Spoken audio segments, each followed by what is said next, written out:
Well, we were here like 30 minutes ago, but I think we can make another round of introduction. We are going to talk about the Web3 attention economy. So how we catch the attention in Web3, how we keep it, and then how we can leverage for like companies and make sure they go viral on the space. We have here with us Tullio, Salvo, and should I call you Irish NFT girl? Whatever you want, Marco. Right. Why don't you start having giving a bit of an introduction about yourself? Yeah, absolutely. Thanks for having me on such short notice. I'm so glad. My name is Niamh, Irish NFT gal. I do Web3 marketing for brands, helps them grow organically, get their voices heard, make sure that they're off to a flying start and can actually be a long-term project in crypto. Salvo, yeah, you want to go ahead? Yeah, definitely. Hello, guys. I'm Salvo. I'm the co-founder of Open Labs, and we make a Web3 company go viral by channeling attention. And we are like in the process of setting up our first Web3 content creator house. Tullio, please. Hello, everyone. You might have seen me as one of the organizers at East Tallinn, in case you participated in the hackathon. And on top of that, I'm an independent Web3 consultant. Over the last few years, I've been able to work across the space in Web3, and I touched upon all the different verticals ranging from DeFi, GameFi, SocialFi, NFTs, and some Web2, Web3 integrations. Happy to be here. Amazing. And I'm Marco. I'm the KOL and Partnership Manager on Cookie3. And the reason I'm here is, I work a lot with KOLs, and I kind of see the pain points and what they are looking for in the space. But probably Salvo here is the best person to explain a bit more of what is the attention economy and why it is important in Web3. Definitely. I mean, like attention is the Web3 currency. And we can see that because there are like many projects that have no products, but because they nail at the marketing or at the attention game, they actually go viral and, they make big bucks. On the other side, in Web3, you can have, the best product, but if you fail in marketing and you fail in getting their attention, you go nowhere. Yeah, that I think is a great definition. And Niamh, what do you think has been like the best? We say that attention is the Web3 currency. Have you seen any specific project that you think have caught the attention and then maintain it over an extended period of time? Yeah, I was talking about this earlier, that we would look a lot at people as brands, right? I think people forget that like they will use like NFT projects as an example. I would always use like KOLs as a perfect example, that you are your reputation, that you should and only work with brands that you believe in personally and not think about anything else, because you can ruin your reputation very, very easily in the Web3 space, and it's all about that. I do thoroughly believe in it. But to answer your question, a good example, I have many that went wrong, and I think it's easier, and that's the point, right? That there is an issue in the Web3 space with the attention economy, because people lie to get more attention. And the ones that have done, I think, very well are ones that are like straight away updating their community about things that happen. They need to make sure that it's like live in real time. We spoke yesterday about DOP getting the attention of airdrops. That's a marketing technique in itself. So data ownership protocol probably. Yeah, so of course, promising money and giving something back to the community is a good way of getting the attention in the first place. But have you seen like some good strategies on how we maintain this attention like in the long run? Because we can't keep giving free money forever. So eventually, this money finish. How we can actually be always on the timeline of the people and make sure they remember us? I think community is a word that is often used kind of as a buzzword in the space, but I really believe that if you're able to leverage your community as a means to evangelize and to bring forward other people to also pay attention to your product or your project or whatever it is that you're building, you actually stand a chance to, let's say, win the race for the attention. Because if we believe that attention is the scarce resource that everyone is sort of competing for in the space, at the same time, there's also the issue of how does someone come across your project to begin with? And I believe that findability as a concept is something that Web3 projects sort of need to pay attention to, because it's not just about how long can you maintain someone's attention to your project, it's also how can you find someone that is going to pay attention to your project to begin with. And I feel like if you do leverage your community via, for example, word of mouth sort of programs, you also stand a chance to reduce the costs that people will encounter to actually find your project to begin with. Yeah, I think that's a very good point. And I'm sure, Salvo, you have been working with many projects on making sure they go to the right audience, and then to make sure we can convert this attention to actually community people that not evangelize, to bring more people and more community in. Have you seen like some specific strategies or like some specific ways that, they think are more effective to actually first catch the attention and then bring them in for the long run? Definitely. I think, it's one word, it's like content. I mean, as we said before, there are like several strategies that, projects use to get the attention before the launch, which is, promise of free money. And we can see that with airdrops. But, how those projects are able to sustain those attention after the launch. That's really the difficult part. Because, promising free money or like giving airdrop, I mean, you get the attention, right? That's pretty easy, especially in a bull market. But retaining their attention after, that's tricky. And, the answer is content. And there are very a few projects that do that right. And the projects that do that right, they are able to, make their business model sustainable. I mean, you need to, people in crypto Twitter or like in the space in general, they have low attention span. And if you don't catch their interest, they are gonna just look for somewhere else. There is a lot of noise. And how are you able to catch their attention is with great content. And that's what also on the KOL side, that's how, KOL stand out, because there are so many people doing content, threads and tweets. And right now, the next trend is gonna be video content on crypto. That is something that has been lacking compared to Web 2. What do you think is good content in Web3, Niv? Like, we have, especially for Twitter, has been for the past years just threads, mainly short form content. Long form content didn't really work out too much, and now Salvo say video is coming up. Have you seen any specific form of content that you think is working effectively? I think to be early in new platforms is really important. So where you're actually producing or where you're actually posting and publishing, you have to second think it, right? There's a lot of old platforms that still do really well in crypto, but we don't utilize them. Reddit is a perfect example. I joined their artist program because I believe that a lot of people that are OGs in the space first heard about crypto because of Reddit. So why should we avoid using that platform just because, if it's not ideal UX design, that they don't intend on producing it to look like Instagram for a reason, Forecaster is a really good example that only the Web3 space are in. If there's anyone here that doesn't use it, why don't you at least try it and see does it work? For me, I think a lot of the algorithm messes with people's head as well. So it's not just how good the content is. You have to be careful where you're posting it. But I say experiment with every platform, and then you will find one that really works for you. And hopefully, with attention economy, there's a lot of ambassador programs out there that you get paid for to put your content on, and we just need to make sure we're using them. Yeah, no, that is a fantastic point. I think sometimes we just forget that there are other platforms and we just go, yeah, let's post on Twitter and that's it. But yeah, Forecast is a good example of a new Web3 platform coming up, the old Reddit. But even TikTok, YouTube, or all these legacy Web2 content powerhouse that exist, and we know that they actually work. Why do you think we don't use them as much in crypto, Tullio? Do you have an insight on this?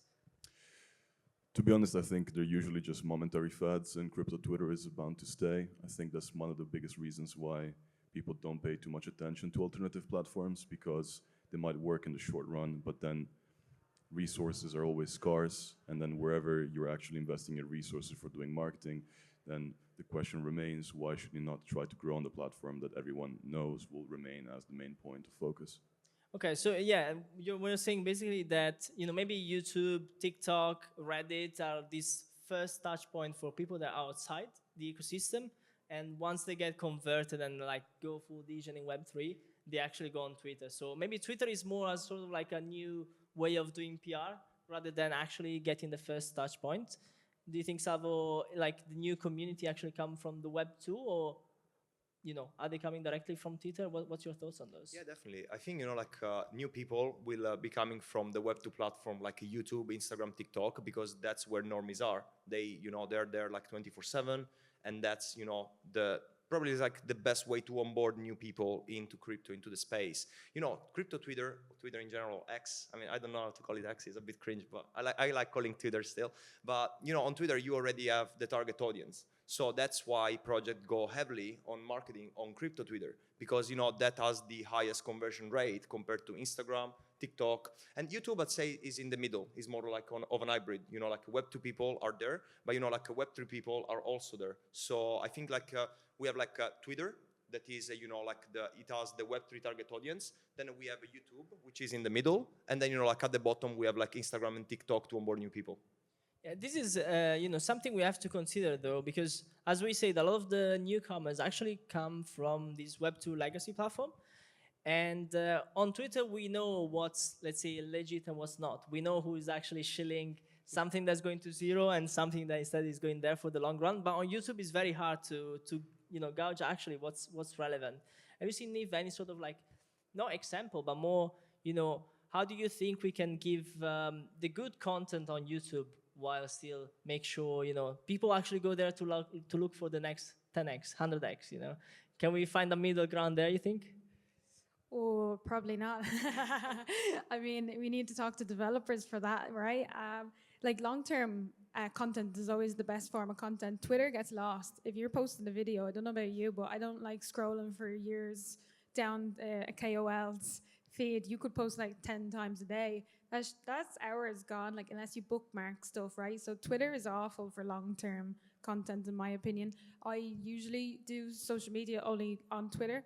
So I'm kind of biased in that way. Like I'm talking from my own point of view as an artist when I first joined the space, that you have to try other platforms to get heard and to get Web2 people, into Web3. I would say that with the long-term content, like YouTube, I don't think is going to go anywhere.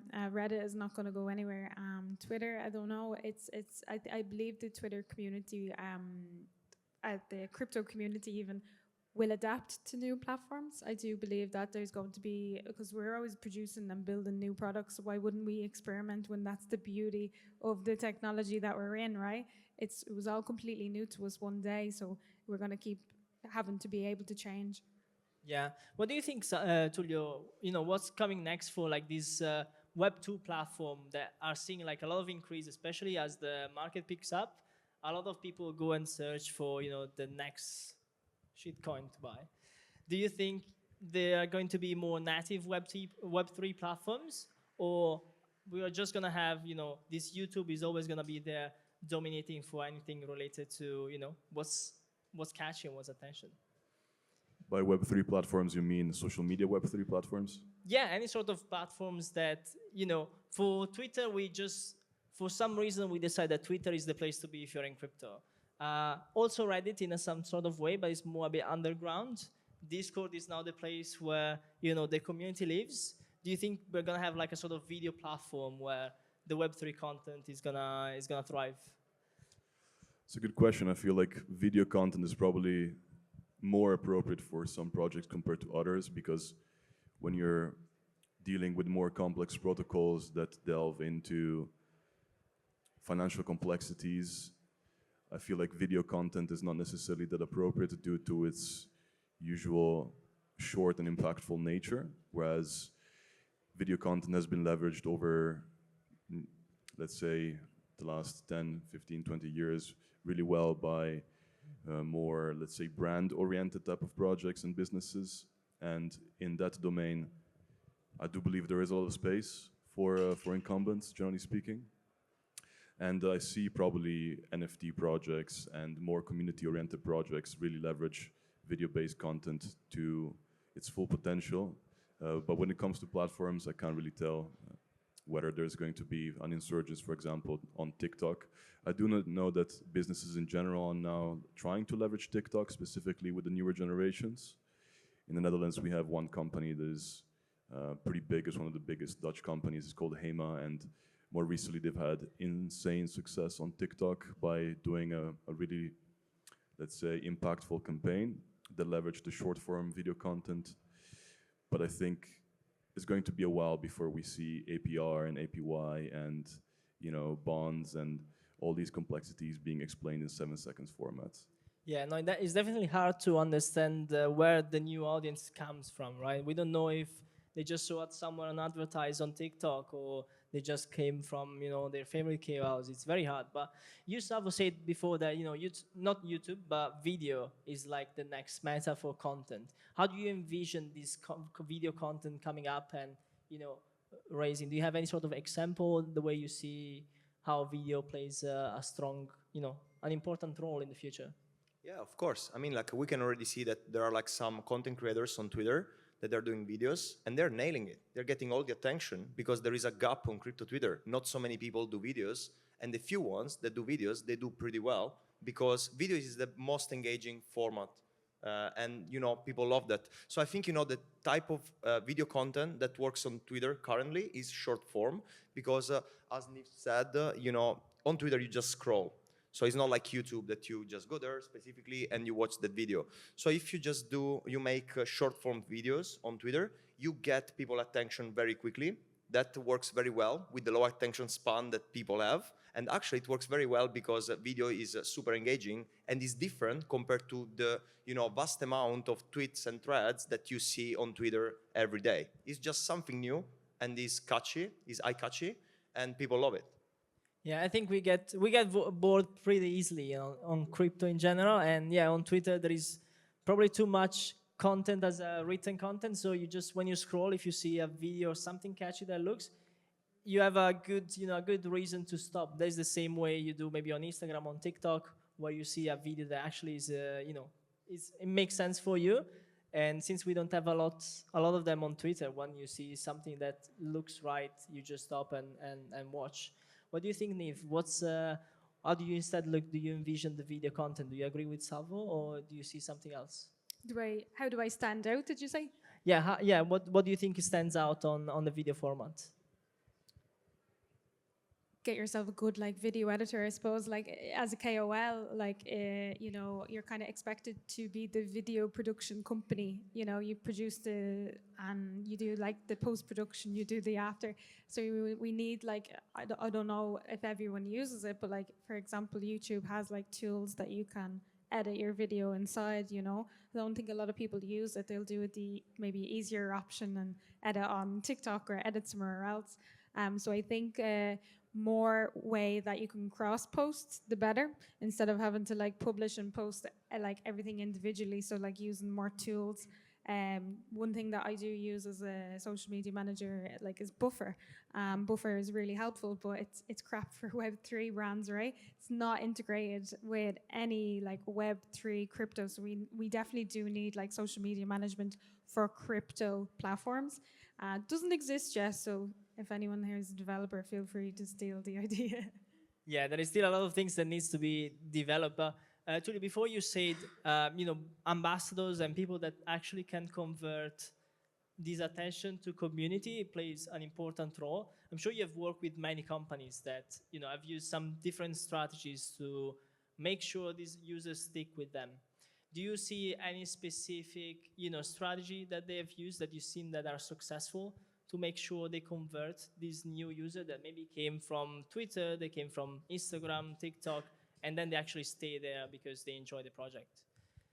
Specifically coming from other platforms, I'm not really sure I can give you a satisfying answer, but when it comes to leveraging other people's word of mouth, I think that if you take into account the social media is subject to nonlinear effects due to its network, essentially, I believe that if you send a lot of people out with the mission to, for example, tweet about a project or retweet, then you are exponentially increasing the odds of other people actually finding your project.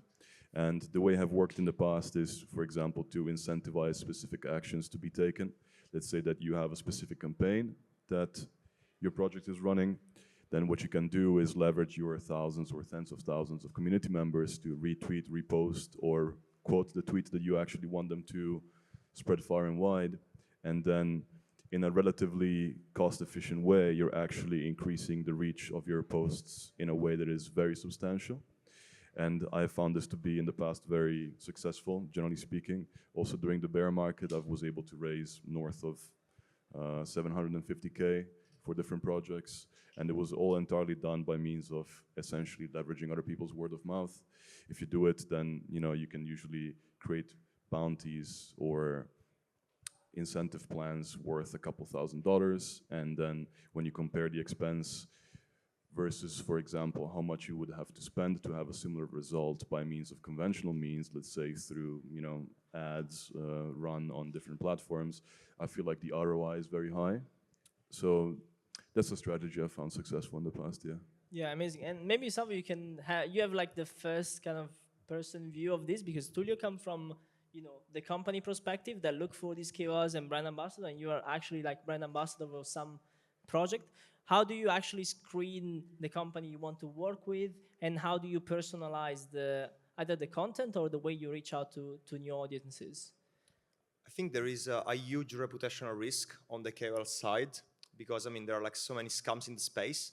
And you want to make sure that you are not associated with that, because reputation is everything. You ruin your reputation, you are kind of done. It's very difficult to recoup your reputation once you lost it. So, on the KOL perspective, you do your due diligence. Of course, you cannot know at the end of the day, but there are like several factors that you can analyze on a project to make sure or to minimize the risk that is a scam.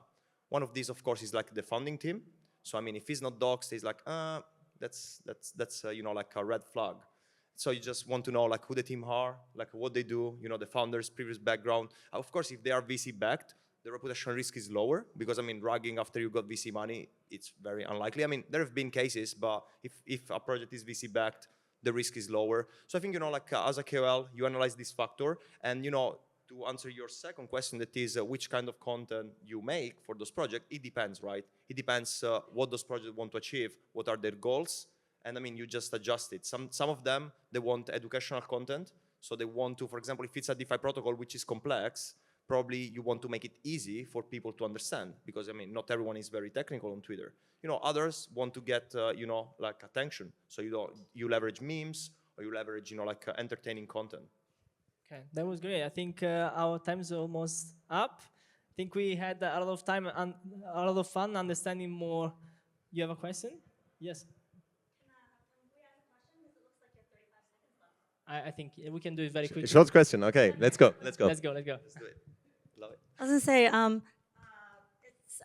I wanted to catch your Web3 attention economy so badly, but I'm the next panel, and I wanted to meet all of you guys, and I want to know, actually, I know you probably already covered it. How do you run a panel successfully in an unconference like this, where everyone's attention is just fragmented all over the place, because we're all just degenning around and then want to support the projects and the best creators, and some of you only go by one name because you're so famous. So I'm just saying, how do you put on a serious panel like this while all of us are out getting water, coming in and out, and trying to take pictures of you? No, we're not. I'm asking you micro-logistic questions. I'm actually not talking about the Web3 attention economy. Yeah, no, I think we're not serious at all. Like, I think in general, I'm trying to have fun. Try to have fun. See, this guy has sunglasses indoors, so we're definitely not serious people. Yes, you get at least 10 more people in the audience if you wear sunglasses. See, there you go. But yeah, no, in general, I think just have fun. And this is a conversation that I feel we could have in a bar in front of a drink. And just learning more about the people you're working with is, I think, it's very exciting. Yeah. And that's a great way to hand over. Actually, have fun. I think we had fun. You had fun. Yes, there was yes. like energy in the room. So big round of applause, please, for our Thank you very panel, much. and thank you guys.